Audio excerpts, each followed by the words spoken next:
कहानी की शुरुआत में हमें एक 17 साल के लड़के एलन को दिखाया जाता है। इस वक्त एलन अपने रूम में लेटा हुआ था, लेकिन उसे उसकी मॉम डैड की धूम धड़ाका वाली आवाजें सोने नहीं दे रही थी, क्योंकि उसके बगल वाले कमरे में ही उसके मॉम डैड इंटीमेट हो रहे थे और एलन जानना चाहता था कि उनका ये कार्यक्रम आखिर कितनी देर और चलेगा।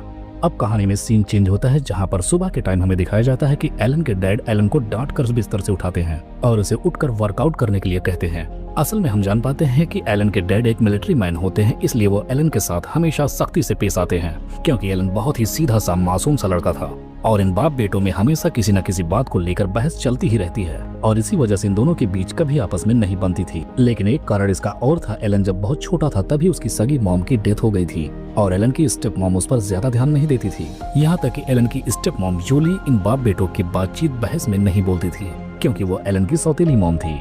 अगली सुबह हम देखते हैं कि मार्क को कहीं जाना होता है, जिसके बाद वो एलन को बुलाकर बोलता है कि अपनी मॉम से बहुत अच्छे से पेश आओगे, और ये बात उसका डैड उसे धमकाते हुए कहता है। यहाँ पर वो जाने से पहले जूली से भी मिलता है और बोलता है कि तुम्हें कुछ भी करना पड़े, लेकिन मेरे आने से पहले मेरे बेटे को तुम एकदम मैच्योर लड़का बना दो। मार्क की बात सुनकर एलन गुस्सा होकर अपने रूम में चला जाता है। इधर हम देखते हैं जूली भी कुछ सामान लेने के लिए मार्केट की तरफ निकल जाती है, लेकिन किसी कारणवश उसकी कार स्टार्ट नहीं होती। जूली काफी लंबे समय तक प्रयास करती है, लेकिन वो कार को स्टार्ट करने में असफल रह जाती है, जिसके बाद अब उसे एलन की जरूरत पड़ जाती है और उसकी मदद मांगने के लिए उसके रूम तक जाती है। लेकिन जैसे ही वो एलन के रूम में झांकती है, वो देखती है कि एलन अपने ही हाथों से खुद को खुश कर रहा था। लेकिन ऐसा नजारा देखने के बाद बाहर खड़ी जूली खुद को रोक नहीं पाती, लेकिन इसी दौरान एलन भी जूली को देख लेता है और फटाफट अपने कपड़े पहन लेता है और फौरन आकर जूली से पूछता है कि क्या उसे कोई काम था जो यहाँ पर वो आई थी। तब जूली बताती है कि हाँ, उसकी कार स्टार्ट नहीं हो रही, जिसके बाद एलन कार को ठीक करने के लिए चला जाता है। अब जब एलन कार को ठीक कर रहा होता है तो जूली दूर खड़ी एलन को निहार रही थी, मानो उसे एलन से कुछ चाहिए हो।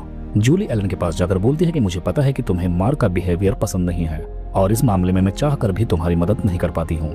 लेकिन एलन भी जूली की बातों पर ध्यान न देकर वो अपना काम ही किए जा रहा था। अब अगले सीन में हम देखते हैं कि जूली मार्क को फोन करके बताती है कि उसकी कार खराब हो चुकी है। जूली मार्क को ये भी बताती है कि एलन ने कोशिश की, लेकिन वो कार को ठीक नहीं कर पाया, जिसके बाद मार्क एलन को फोन पर ही चिल्लाने लगता है और फिर एलन कार को फिर से ठीक करने के लिए चला जाता है। जूली भी फिर से जाकर एलन के पास खड़ी हो जाती है। तब एलन बोलता है कि वो इस कार को फाइनली ठीक नहीं कर पाएगा, लेकिन जूली एलन को मोटिवेट करती है कि ऐसा कोई काम नहीं है जो तुम कर नहीं सकते, बस तुम खुद पर विश्वास और अपने काम पर पूरा भरोसा रखो। जूली की ऐसी मीठी बातें सुनने के बाद पहली बार एलन को जूली इतनी पसंद आती है।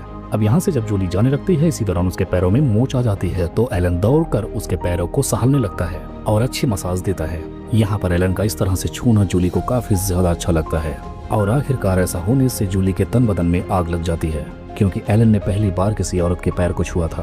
और यहाँ पर अब दोनों एक दूसरे को कंट्रोल नहीं कर पाते और दोनों मूड में आकर एक दूसरे को किस कर लेते हैं। लेकिन तभी एलन रुक जाता और वहाँ से फौरन भाग जाता है और इस तरह से जूली प्यासी ही रह जाती है।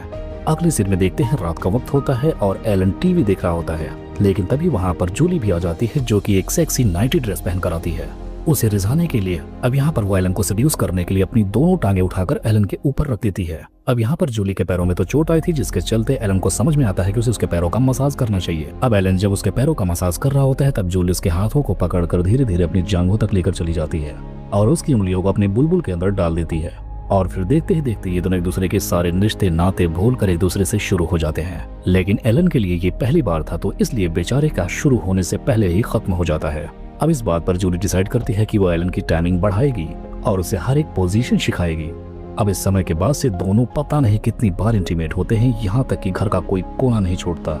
अब एक दिन ये दोनों कार में भी इंटीमेट हो रहे थे, तभी जूली एलन को रोकते हुए बोलती है कि हम दोनों ये जो कुछ कर रहे हैं ये सही है या फिर गलत। तब एलन बोलता है कि तुम्हें फिक्र करने की जरूरत नहीं, मैं इस बारे में किसी को कुछ भी नहीं बताऊंगा। जिसके बाद फिर से दोनों बहुत सारे मजे करते हैं और काफी वक्त गुजर जाता है। यहाँ तक एलन अब काफी खुश रहने लगता था, उसकी टाइमिंग भी काफी ज्यादा बढ़ चुकी थी और अब उसे जूली की आदत पड़ चुकी थी।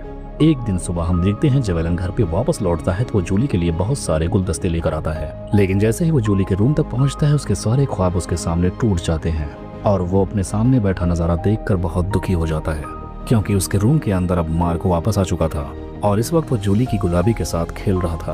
ये सब देखकर एलन को बिल्कुल अच्छा नहीं लगता, क्योंकि अब उसे भी जूली की लेने की आदत हो गई थी। अब थोड़े टाइम बाद हम देखते हैं कि एलन मौका पाकर जूली को किचन में ही जाकर छूने लगता है। अब यहाँ पर जूली उस पर बिगड़ जाती है और बोलती है कि हमारे बीच जो कुछ भी हुआ आज तक उसे तुम भूल जाओ। लेकिन एलन इस वक्त जूली के साथ इंटीमेट होना चाहता था, लेकिन जब जूली मना कर देती है तो एलन जबरदस्ती करने लगता है, जिसके चलते जूली एलन को एक जोरदार थप्पड़ लगाती है। इस आवाज को सुनकर मार्क भी वहाँ पर आ जाता है। यहाँ पर जूली फौरन झूठ बोलती है कि एलन नीचे गिर गया। रात का वक्त होता हम देखते हैं एलन अपने अपने डैड के साथ डिनर कर रहा था, लेकिन उसे पता नहीं कौन सा भूत सवार होता है। वो फौरन मार्क की गन उठाकर मार्क को गन पॉइंट पर ले लेता है और उसे सारी वो बातें बताना शुरू करता है जो उसके ना रहने पर जूली और उसके बीच हुआ।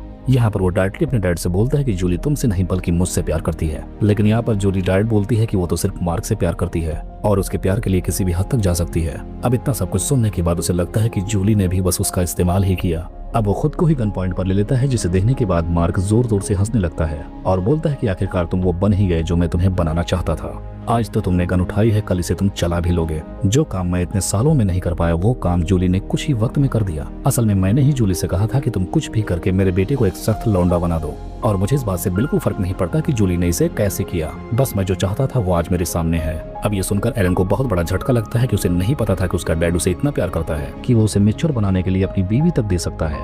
और अब एक मैच्योर आदमी की तरह वो बैठकर डिनर करता है और बस इसी को दिखाते हुए इस कहानी का यहीं पर एंड हो जाता है।